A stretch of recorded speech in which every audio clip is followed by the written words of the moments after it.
کفر کا زور اور برائی کا شور ہے، گویا کہ خدا بن گئے ہیں یا ہمیں مان دیں گے۔ خدا کی قسم، جب تک میرے دم میں دم ہے، کوئی بال بیٹا کر کے تو دکھائے، کوئی پاس پہ آ کے تو دکھائے، چھٹی کا دودھ یاد نہ دلا دیا جائے اس کو۔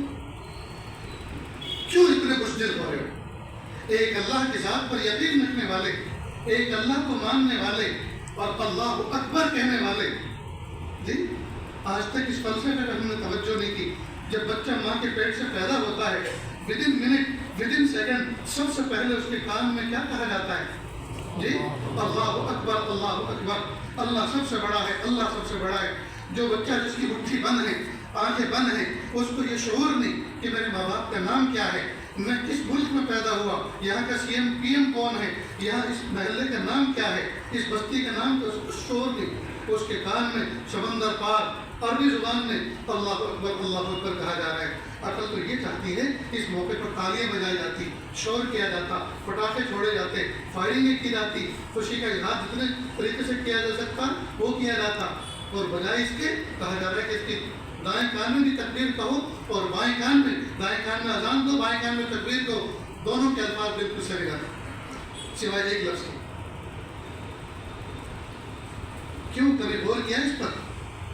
بچہ جب ماں کے پیٹ سے دنیا میں آتا ہے تو دنیا میں آتے کے ساتھ ہی ماں کی تنگ و تاریک پیٹ سے وہ باہر آیا، اب اس کو بہت ساری بڑی بڑی چیزوں سے سابقہ پڑ رہا ہے۔ جی اس کے گھر کی چھت بلند، اور گھر کے باہر نکلتا ہے تو آنگن میں لگا ہوا درخت بلند، اور باڑے میں بندھا ہوا اونٹ اور گھوڑا اور بیل اور گائے اور بھینس اور بکری اس سے بڑی، اور باہر نکلا تو آسمان کی چھت بلند، چمکتا دمکتا سورج شعلے جیسا وہ بہت بلند اور بہت اونچا اور دمکتا ہوا چمکتا ہوا، تو یہاں اس کو ہر چیز اپنے سے بڑی نظر آ رہی ہے۔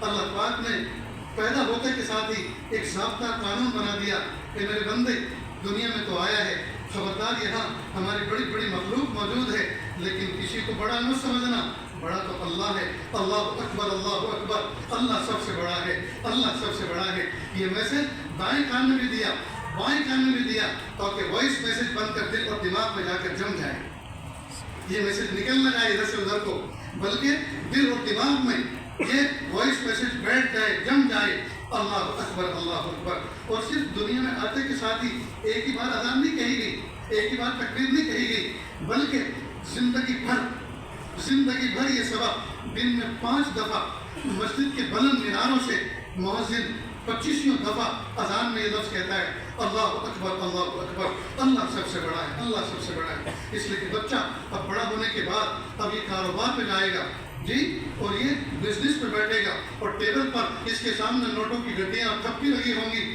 اور اذان کا آواز، اب اذان کی آواز آئے گی تو فوراً وہ سبق، اس کا ریمائنڈر دیا گیا جو دنیا میں آتے کے ساتھ ہی سب سے پہلے اس کے کان میں ڈالا گیا تھا کہ دیکھو یہ نوٹوں کی گڈیاں بڑی نہیں ہیں، خبردار توجہ دو، اللہ اکبر، اللہ اکبر، اللہ سب سے بڑا ہے، اللہ سب سے بڑا ہے۔ کھیتوں میں ٹریکٹر چلا رہا ہے، زمینیں بڑی نہیں ہیں، اللہ سب سے بڑا ہے۔ اذان آواز آ رہی ہے، روکو ٹریکٹر کو، سنو اور دھیان دو، اور اذان کا جواب دو، زبان سے جواب دو، اور عملی جواب اپنے پیروں سے چل کے مسجد کی طرف دو، جی، اللہ کے سامنے سجدہ کر کے، اور یہ کہہ کر اللہ سب سے بڑا ہے۔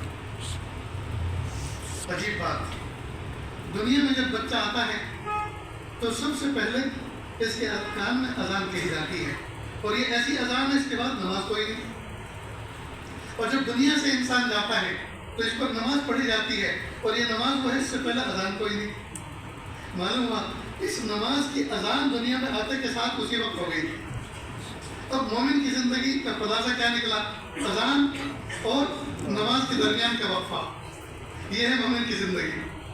ادھر اذان سنی اور جاتے وقت نماز پڑھی گئی، بس مومن کی زندگی اذان اور نماز کے درمیان کا وقفہ ہے۔ اللہ تعالیٰ اس کو شاندار انداز سے گزارنے کی توفیق عطا فرمائے۔ میرے بھائیوں، کچھ گزر گئی ہے، کچھ باقی ہے، مجھے تو لگتا ہے یہ ہے جو گزر گئی وہ زیادہ گزر گئی، اور جو بچی ہے وہ تھوڑی سی بچی۔ اب تلافی مفاد بھی کرنی ہے اور حفظ ما تقدم بھی کرنا، وقت بہت کم ہے دوست۔ کیا خبروں میں ہر وقت لگے رہتے ہیں، جو وہ کر رہے ہیں کرنے دو، لیکن مجھے اور آپ کو کیا کرنا ہے وہ ہم کیوں نہیں کر رہے؟ ذات حق کی طرف توجہ کریں، اللہ کی طرف دریز ہوں، اللہ کی طرف متوجہ ہوں۔ ایک بزرگ گزرے ہیں شیخ سعدی رحمۃ اللہ علیہ، ہر وقت سفر میں رہا کرتے تھے اور بڑے صوفی صافی بزرگ تھے، وہ اس ملک میں بھی تشریف لا چکے۔ اللہ شان حکایات کے ذریعے سے انہوں نے بڑی پتے کی باتیں بتائی ہیں۔ ایک حکایت میں نے لکھا کہ ایک لومڑی کے یہاں ایک بچہ پیدا ہوا، پیدا ہونے کے بعد چند دنوں کے بعد اس کو ایک سفر درپیش آیا، سوچنے لگی معصوم بچہ ہے، یہ میرے ساتھ سفر میں لمبا سفر چل نہیں سکتا اور اکیلا میں اس کو چھوڑ نہیں سکتی اور سفر میں جانا ضروری ہے، کروں تو کیا کروں؟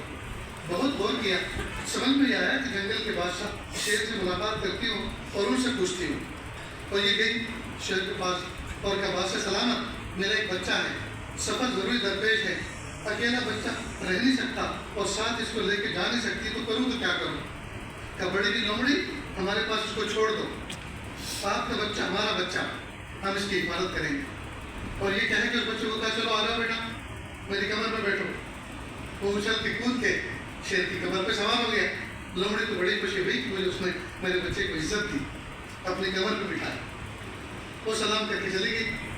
اللہ کی شان لمبی مدت کے بعد واپس آئی، تصور میں یہ تھا کہ یا تو میرا بچہ شیر کی پشت پہ کھیلنا ہوگا یا دائیں بائیں کے بیٹھا ہوگا، لیکن جب دونوں جگہ اس کو نہ دیکھا نہ پایا تو گھبرائی کہ بادشاہ سلامت، میرا بچہ کدھر ہے؟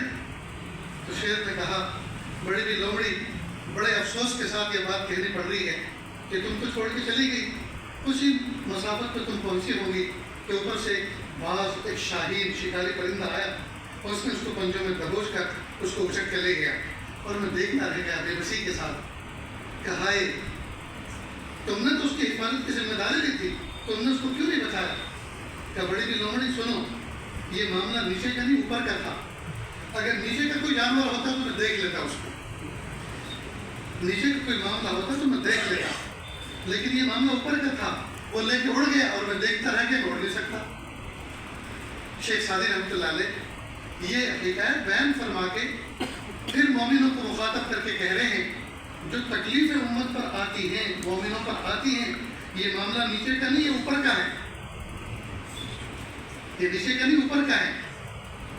ہمیں چاہیے کہ ہم اوپر والے کو راضی کریں، اور یہ اتنی موٹی سی حقیقت ہے دوستو، ایک کتا سمجھتا ہے لیکن ہم نہیں سمجھ پا رہے۔ ایک کتے کا پتھر پھینک کے مارو، ڈنڈا پھینک کے مارو، وہ کتا نہ پتھر کو بھونکے گا نہ ڈنڈے کو بھونکے گا، جس نے مارا اس کو بھونکے گا۔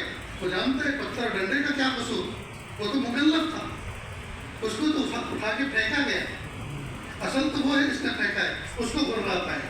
ایک کتا اس حقیقت کو جانتا ہے، اس معرفت کا وہ حامل ہے، لیکن افسوس کہ ہم مومن ہو کر اس بات کو نہیں سمجھتے کہ یہ جو ہم پہ مسلط کیے گئے ہیں جی، ان کو مسلط کرنے والا تو رب ہے،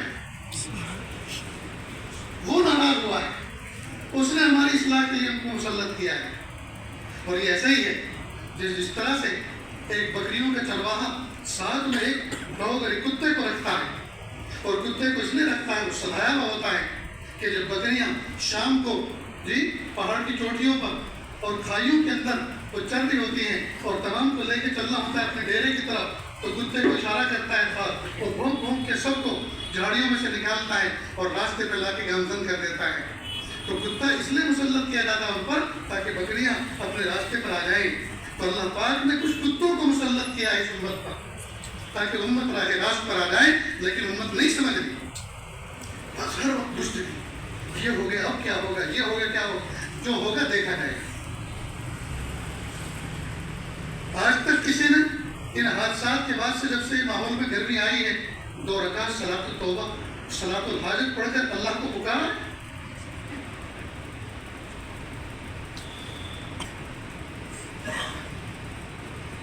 جس دن سجدگاہ پر بت کدے رکھے جا رہے تھے، بت کدا بنایا جا رہا تھا، اس دن بھی کسی کو توفیق ہوئی تھی کہ آج مسجد کو آباد کر لی۔ اس دن بھی فجر کی نماز میں تعداد اتنی ہی رہی ہوگی جتنی عام دنوں میں تھی، اضافہ نہیں ہوا ہوگا۔ اس دن بھی ظہر اور عصر میں اضافہ نہیں ہوا ہوگا۔ بگڑے ہوئے تو دوست ہم خود ہیں، کس کو دوش دیں؟ جو کر رہے ہیں وہ اپنا کام کر رہے ہیں، ان کو تو یہی کرنا ہے۔ وہ تو اپنی ڈیوٹی بجا رہے ہیں، لیکن ہم کیا کر رہے ہیں؟ اور تشکیل بزدل بنانے کی بات کریں. لا حول ولا قوت الا باللہ. لا حول. جو بندہ لا الہ الا اللہ محمد رسول اللہ صلی اللہ علیہ وسلم اور لا حول ولا قوت الا باللہ پڑھنے والا ہو، مجال ہے اس کو تو اس بات پر یقین رکھتا ہو کہ مجھے کوئی تکلیف دے رہے ہو. جو کچھ دنیا میں ہو رہا ہے اس سے زیادہ خطرناک ہونے والا ہے. ڈر مت جانا، خبر دے رہا ہے. ڈر مت جانا، خبر دے رہا ہے. کیونکہ آقا صلی اللہ علیہ وسلم نے 1400 سال پہلے سے ان سب حالات کی ہمیں خبر دے چکے ہیں اور ہمیں سمجھا چکے ہیں، اور کن حالات میں ہمیں کیا کرنا ہے وہ بھی بتا چکے ہیں. لیکن کس کو فرصت ہے پوچھنے کی اور کس کو فرصت ہے عمل کرنے کی؟ قیامت آئے گی شرار الناس پر، خیار الناس پر نہیں آئے گی، شرار الناس پر آئے گی. تو اس کا مطلب یہ ہوا کہ منشاء خداوندی یہ ہے کہ شر عام ہو، شر پہلے. منشاء خداوندی یہ ہے شر پہلے. تو یہ سارا کا سارا نظام تو اللہ کے منشاء کے مطابق ہو رہا ہے. تبھی تو قیامت آئے گی. اگر جماعت میں اختلاف نہ ہوتا، جماعت اپنے طرح کام کرتی رہتی اور تعلق دیوبند کے بھی 2 ٹکڑے نہ ہوتے اور جماعت اور جمعیتوں کے بھی 2 ٹکڑے نہ ہوتے اور یہ سب اختلافات نہ ہوتے اور سب بالکل صحیح چلتا رہتا، قیامت تک کبھی آتی؟ قیامت تک آتی؟ یہ تو اللہ کو قیامت لانا ہے. اور قیامت آنے سے پہلے ایسے حالات ڈیولپ ہوں گے، شر عام ہوگا، خیر مغلب ہوگی. اور جب شر عام ہوگا، فساد عام ہوگا، بے چینی عام ہوگی، ہر بندہ اپنے دل کے اندر بے چینی محسوس کرے گا. پھر ایک امن سے دنیا کو بھرنے والا آئے گا اور اس کو ایسا بھر دے گا جیسا اس سے پہلے وہ بدامنی اور ظلم سے بھری ہوتی ہے. یہ اللہ کا ایک نظام ہے، لیکن اس نظام کے تحت